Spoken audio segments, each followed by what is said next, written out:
FIA में अरबों रुपए की अद्विया की कीमतों के मसले की तहकीकात जारी है। वफाकी तहकीकाती इदारे ने इस सिलसिले में ड्रग रेगुलेटरी अथॉरिटी के 4 अफसरान को पीर को तलब कर लिया है।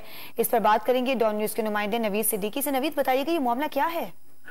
जी, दस्तावेजात के मुताबिक अरबों रुपए मालियत की अद्वियात के कीमतों के तयन का स्कैंडल मुबैना स्कैंडल सामने आया है। FIA ने 11,204 मेडिसिन स्कैंडल में ड्रेप माफिया के खिलाफ तहकीकात का आगाज कर दिया है। FIA ने ड्रेप अफसरान को तहकीकात के लिए सोमवार को तलब कर लिया है। 27 जून को 11 बजे लाहौर ऑफिस में Lahore anti corruption and corporate crime circle ने अरबों रुपए की अद्वियात की कीमतों के तयन के स्कैंडल की जेर इल्तवा इंक्वायरी की तहकीकात तेज कर दी है।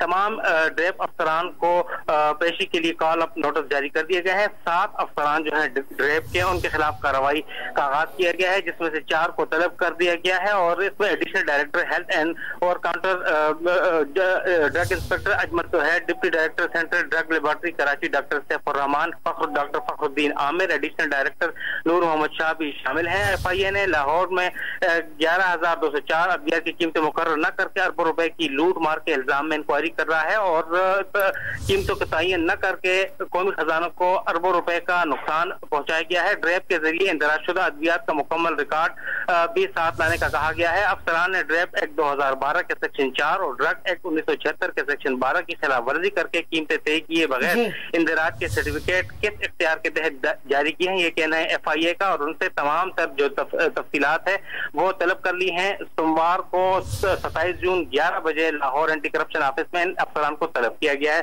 पूछगछ के लिए। जी, बहुत शुक्रिया नवीद आपका।